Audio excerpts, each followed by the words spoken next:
Welcome, everyone. I'm very excited about today's episode as we are going to talk about validation studies, future analysis methods of sedentary behavior, and physical activity. Our guest is working as an associate professor at Alma College in Michigan, US.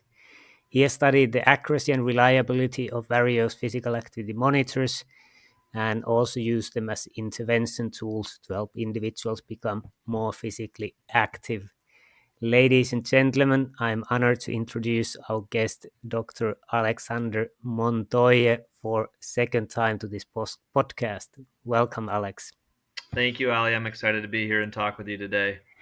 Nice to have you. So I was looking your publication list, and between 2020 and 2022, you have authored 19 papers that are either validation or algorithms to analyze activity. So you clearly know about validations. Yeah, How we've do you see? done a lot of work in this space. Yeah, how do you see the current state of validating new ways of measuring sedentary behavior and physical activity? Is there something that usually goes wrong in the validation? Is there something that could be improved in methods? It's a great question, and it's an interesting time to be in this field because over the last 10 years we've seen dramatically increased interest in device-based measurement of activity.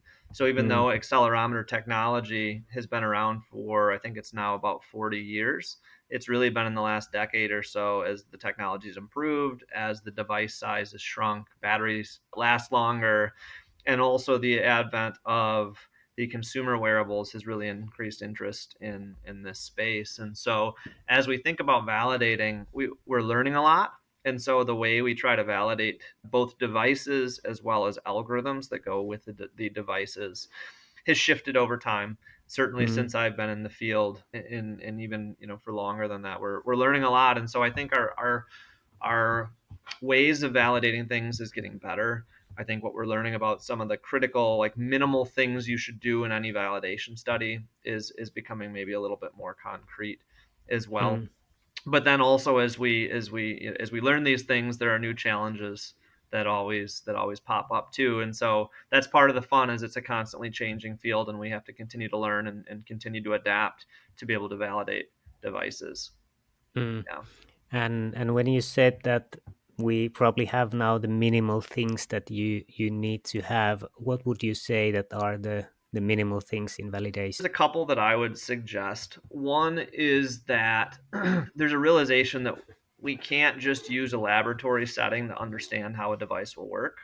And there are a lot of reasons to use a laboratory setting. So I'm not suggesting that we eliminate that, but we can't Mm, just use laboratory settings to try to understand how devices will function in the real world. People don't move in a lab like they move in the real world, and we don't allocate our time the same way in a laboratory setting when you're being told what to do as mm, compared to when we are in the real world. And so validation studies, good validation studies should have some free living component, even if that's just a cross validation. That's kind of a minimum. Ideally, you would have part of the actual validation or development of the device that happens in a free living environment. In either of those cases, that means that you have to get criterion data in free living, which is challenging. You have to have a ground truth against which to compare mm, the device outputs, and so that's obviously a challenge. That's why we don't do it in the field as often. The if you're looking at calories, you have to have a portable metabolic analyzer. If you're looking at steps, you have to somehow get a true criterion for steps. And so some people have used cameras, video cameras that they mount and then point toward the ground so you can see mm, foot strikes. Or if you're looking at activity type or activity intensity, there are a number of ways you can do that. Again, you can use a camera to try to understand the activity somebody's doing. We in our lab have done some validations where we've essentially had students follow our participants around with an iPad or a tablet, and then use an activity tracking software to real time record what the person's doing and get an estimate of the intensity of the activity. And so when you move into the free living, it poses huge challenges in terms of what your criterion measure is, but you need to have free living data to really understand how well these devices are going to work to measure the metrics that they're capturing. And so I would say that's a really important kind of a minimal thing, is to have probably data from both settings. I would say both a free living setting, but also a some kind of a laboratory component as well. Mm. Have to think about the criterion measures. The sample itself, both the size of the sample, so how many participants you get, as well as what those participants look like. So how old are they? Is there a diversity in terms of fitness level or in terms of the types of activities that the people will perform, is going to affect who that validation is representative of or can be confidently applied to. And so we have to consider that carefully when we are sharing our validation, or our developing our plans for validation. That doesn't suggest that you have to have all populations in a validation or a cross validation. It just means that whoever is your sample, that's really the only population we can confidently apply our results to. Mm. And so acknowledging that as part of our validation, I think, is important. Mm. Another thing I'll mention is when we're doing, especially when we think about model development, so not necessarily device development, but when you're developing cut points, when you're developing machine learning models or other advanced analytic approaches, I don't know that I would say this is universally agreed upon, but certainly our group has pushed for some kind of transparency or sharing of the models that get developed. And there's a couple of reasons for that. One is that, it doesn't matter how good your models are. If nobody else can access them, they will never get used. They won't Mm. actually be deployed for understanding behavior. And so we have to provide a way for other individuals, and ideally individuals who aren't experts in coding and those types of things, to be able to use these, to implement these models in some way. And so, maybe the best way to do that, if it was possible, would be to work with device companies and get these models incorporated into their software, so that if you want to use this model, it's a point and click process, or it's a fairly simple coding process to get these models deployed. But that can only happen if the researchers who are developing the models are sharing them somehow. So providing example code, example data, those types of things, so that they can get used. I think that's a really important part. That also allows the device or the models to be cross-validated. So if we Mm. want to understand how they'll work in a different population or a different setting, we can cross-validate those, and then eventually end users can actually deploy them. So I would say those are maybe some of the main things. Mm. There's lots of other maybe minor points, but those will probably come up later. Yeah, yeah. So if I go with the criterion that you mentioned in free living, how many studies, how big percentage of studies actually have a free living criterion? I think it's pretty low. It's pretty small. Yeah, I Yeah. know of a few research groups who do it fairly routinely, but yeah, it's fairly limited because it's incredibly hard to do. I mean, just to Mm. give you an example, so a few years ago, I decided I was going to collect a free living data set, and so I hired two undergraduate students, and it was their job. They were getting paid by the hour to be these in the field criterion measures. Mm. So they underwent pretty extensive training. So we needed them to be able to confidently and reliably report behaviors that people were doing that were consistent not only with themselves but also between the two of them. And Mm. so we recorded a bunch of videos of people doing things, and then I would code them. Some of my grad students would code them, and then the undergrads would code them, and they had to reach certain levels of agreement with us before Mm. they could move on to the next video. So it was pretty extensive training. I think it was 4 videos, and each video was anywhere from 30 minutes to a couple hours. Mm. And so just that process was pretty extensive, getting the observers trained. We had to then collect the data itself, and so we ended up recruiting 30 people, and we followed them for 8 hours each. So that was what, 240 hours of following people around. And then that was just to get the data. Then we had to analyze the data, and the data that comes off of the software that we were using was pretty labor intensive to analyze. I mean, it took us, I think, about a year to clean stuff, troubleshoot issues that happen in the field. we did this study in the summer. And so one of the things we anticipated with our tablets is that they might get depleted of battery. So we Mm. had, external chargers and cords on hand. What we didn't anticipate was that the devices might overheat. So if Mm. any time that our participants were outside and our observers were out in direct sunlight, the iPads had a propensity to overheat, and then we had to essentially pause and restart. So we had all kinds of issues, right? I mean, it's Mm. your standard research design when you're out in the field. And so this was an incredibly labor intensive process to get the data, but also then to analyze the data. And Mm. so it is a very intimidating prospect to try to implement a free living component in Mm. these types of analyses. And there's not really a better alternative. I mean, if you use a video camera, you'll have a lot of the same issues. What happens if the video camera battery dies? Some of them are video cameras, and some are they're actually just they take pictures. So like every Mm. 15 seconds, the device will take a picture. That's great, but over the course of a day, then that means you're analyzing 6,000 pictures to understand the place the people are, the likely Mm. activity type, and the likely intensity. And that's for one person for one day. And so there's not a low burden or a low effort criterion measure that exists in the field. And so it Mm. becomes a very, very labor intensive task to analyze that data. And so that's a fairly big barrier to doing these types of studies. I mean, Mm. I did it the one time, and but I guess knowing that it's important to plan them so that you can get as much use out of that data as possible. So, Mm. what we did with that data set is we strapped up the people with a bunch of activity monitors. They had wrist worn devices, thigh worn devices, hip worn devices. And so we knew this wasn't just one study we were going to be able Mm. to do, right? And so I think we've published 8 or 9 papers off of that data set. And so while the data collection and analysis process is very labor intensive, you do get good value out of it if you plan it right, and Mm. you try to set it up to be able to answer multiple different kinds of questions. Mm.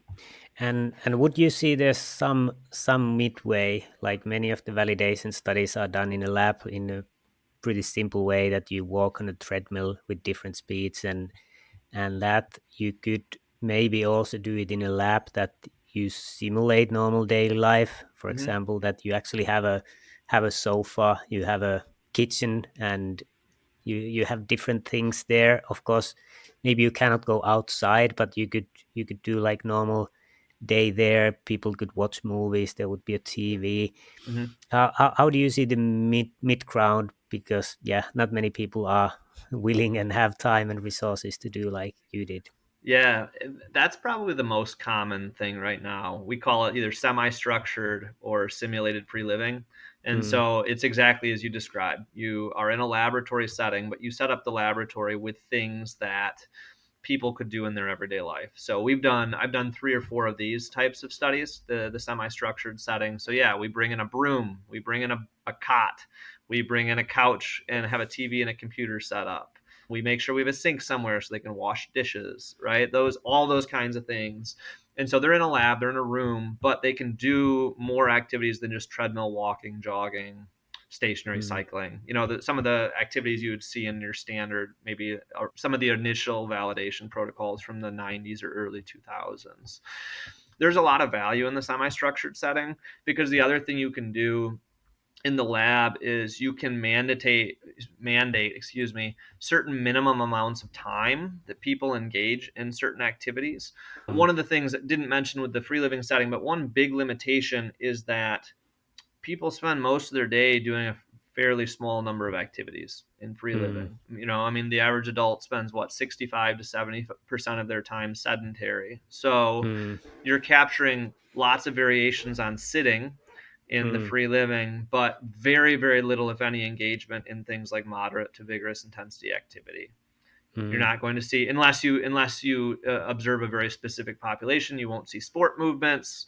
You're not likely to see something like swimming. Like there's just so many activities you don't see in the free living, and Mm. so your devices can't assess those behaviors, or at least we are not confident they can assess those behaviors because we don't have validation data on those types of activities. And so the free living setting is not perfect either because you get a lot of data that's redundant in the sedentary behaviors, and then little to no data in some of the really important behaviors that we know are health enhancing, right? And Mm. so the simulated setting gives you some control to say, and what we've done in some of our studies is say, okay, the average adult spends 65% of their time sedentary. In the lab setting, we are going to say that you should spend at least 50% sedentary. So there's still Mm. that type of an element.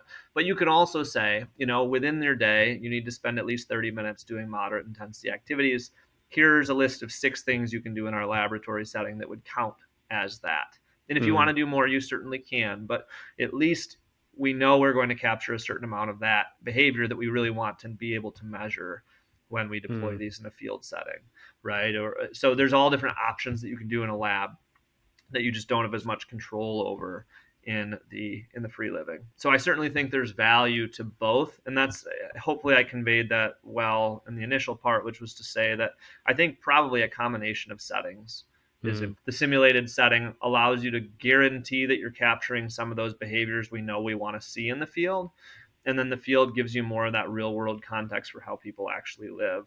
I mean, even things like sitting in a lab, what we've noticed is that, like, people always sit in the same chair, so the chair height will be the same, the Mm. posture somebody will adopt in that chair will be very similar, versus if you're sitting in different chairs across different settings, that might look different. Mm. Things like stationary cycling, which is the only thing you can do in a lab, looks very different than cycling outside because you don't have the vibrations from the ground. You're not stopping or turning. You're not hitting Mm. potholes or whatever else exists out there. And so cycling, the accelerometer signal cycling outside actually looks quite different than cycling on a stationary bike. And so Mm. there are some things you just can't simulate well in a lab setting. So having both, again, thinking perfect world, if you have both, that's really the ideal scenario. And how would you see validating is it is challenging? What are the result variables that are differing the most between lab and free living, and Mm. what should researchers kind of make when they are checking for example, lab validation? What should they be thinking? What should be the caution? What should be the critical thinking there? Yeah, good question. So your question is what findings from the lab generally translate to free living, and what things generally don't? Yeah. Is that the Yeah. question? Yeah, that's a good one. Let's see. So I would say, the recognition of sedentary behaviors is generally pretty good because, I mean, machine learning models are black box, so you don't really know how they work, but we can anticipate that sedentary behavior is unique in the, relative non-movement that you're going to Mm. see. So very low acceleration patterns or stable orientation of a device. Mm. Those things are likely to translate well between settings, and you're getting good amounts of data in both settings on that type of behavior. Mm. Yeah, under seeing how people do the movement activities, there's going to be more variability in the field or in the true free living than in the lab. And so it's probably going to depend a bit on how well you simulated that in your lab setting to see Mm. how well those things translate out. One interesting thing we've seen with step counting is we have seen opposite effects in the field and in the lab setting. So, for example, with non-ambulatory activities, things like sweeping or vacuuming, those types of things, people's devices tend to overcount steps. You have I should say, with a wrist device. If you have a Mm. wrist device and you're doing activities, washing dishes, whatever it is, you have arm movement without stepping. They tend to overestimate those types of activities, and you see that in a laboratory setting where you can count those well. And so you would anticipate then that in people who do a lot of chore based activities like that, or a lot of activities that involve arm movement without leg movement, you would see an overestimation of step counts Mm. based on our lab data. And in the field, we actually don't see that, at least with a lot of our analyses. And you actually see sometimes underestimation of step counts. So, yeah, it doesn't, some variables don't necessarily translate outside of the laboratory setting as well. And Mm. some are a little bit better. And it's a little bit population specific too. Mm. Yeah. And how would you say the validations done on treadmill, like just speeding up the treadmill, different intensities? How would you see the intensity validation differs between free living and the Yeah. treadmill? Yeah, it's a good that's a good question too. So if all you're doing in a laboratory setting is a treadmill validation, and you're using let's say you're using traditional cut point approaches. So you've got somebody hooked up to a metabolic analyzer, and you say, okay, 4,000 counts is the threshold for moderate intensity activity, and 11,000 is the threshold for Mm, vigorous intensity activity.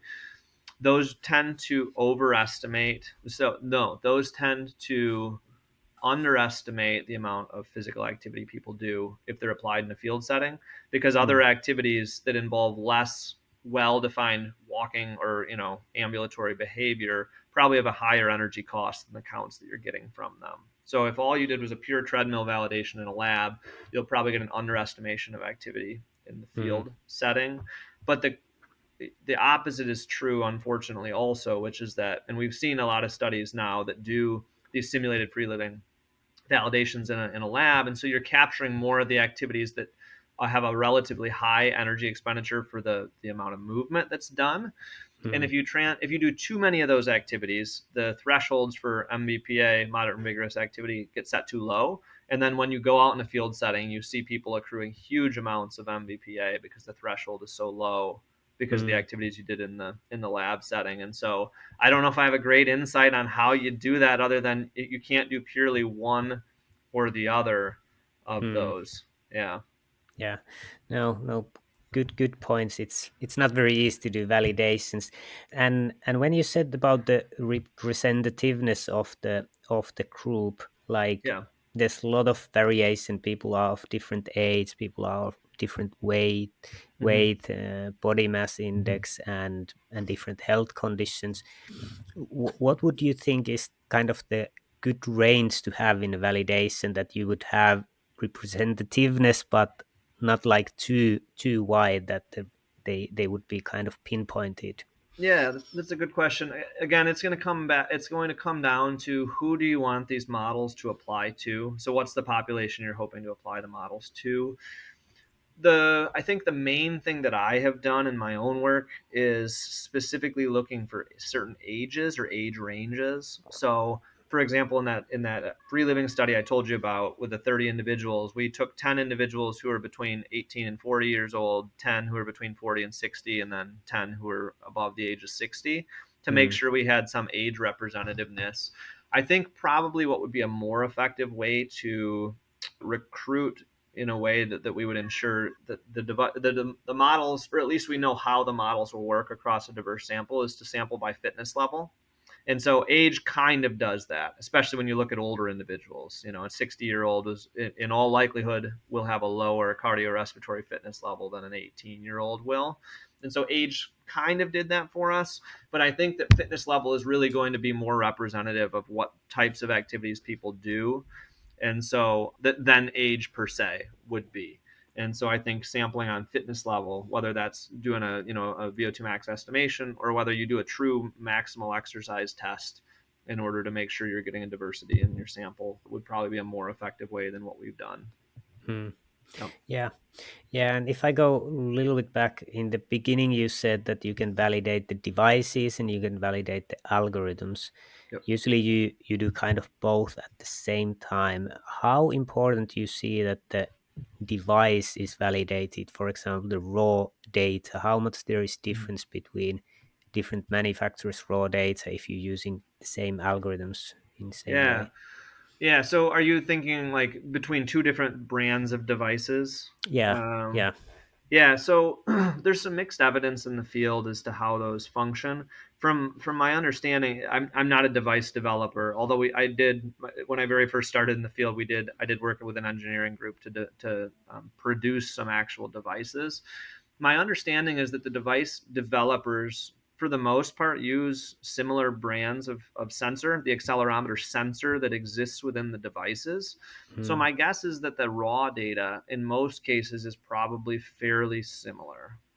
mm, Now, that's not to say it's identical. I know there are a few inter device differences across certain brands that are relatively well understood, I think. Interestingly, and I didn't know this until talking to a device developer, even within the the accelerometer sensor, something about the engineering process. certain axes of the devices are going to more reliably measure signal than others. And Mm. so, and I don't understand the engineering of this at all, but you essentially at some level have to sacrifice accuracy in one direction to gain accuracy in other directions, or I should say reliability of the Mm. signal. And so what this specific device brand did was they tried to analyze, okay, which of the three axes is the least important for us to be able to measure, and they Mm. sacrificed the quality of the measurement in that axis to gain quality or reliability in the other two Mm. axes. And so if different device developers sacrifice a different axis, then you're going to have reduced comparability probably. Mm. And then also just even things like orientation of that accelerometer sensor in the device is going Mm. to have an effect. And interestingly, so I'll just use actigraph as an example. Different generations of actigraph, so their newest is the GT9X Link device. If you compare raw data from that device to their previous device, the GT3X, they have flipped the orientation of the gravitational signal in at least one of their axes. So if you put the devices side by side on your wrist and you just sit, and maybe you move your wrist a little bit to get a little bit of variation in signal, some of the device, I think it's one of the device axes will be a flipped sign. So if it's positive in the Link device, it's negative in the GT3X device. And so if you looked at the absolute value, they're probably very similar, but you can't just apply a model from one device to the other because the signal is going to be flipped. And so on the front end, you have to flip the signal to get the data to be comparable before you can then apply whatever the analytic model is. And so there's been a lot of learning that's gone along with some of those things in terms of how, yeah, we do ultimately need to understand the raw signal that comes from these devices. And there are studies that do that, the shaker table type studies that you've probably read about. That's kind of your most fundamental device validation is if you put these things in an orbital shaker where you know the exact frequency. Sorry, cat's Mm. coming by for a little love here. Where you understand the exact frequency that those things are being shaken and what the orientation of the devices is in those different, as the shaker table is being operated. That's kind of the most fundamental thing that you can do for the Mm. device itself. And then once you have confirmation that the device is acceptably accurate and reliable, then you can start trying to say, okay, we know this raw data is good enough. Now, what do we do with the raw data to derive the meaningful outcomes or metrics that we want? And that's where the Mm. model validation then comes in, where it's, is this model predicting calories? Is it predicting an activity type or an activity posture or an activity intensity? Those types of things. Mm. So that's step two. The sensor itself, the device itself, has to be sufficiently good before you can get into the modeling.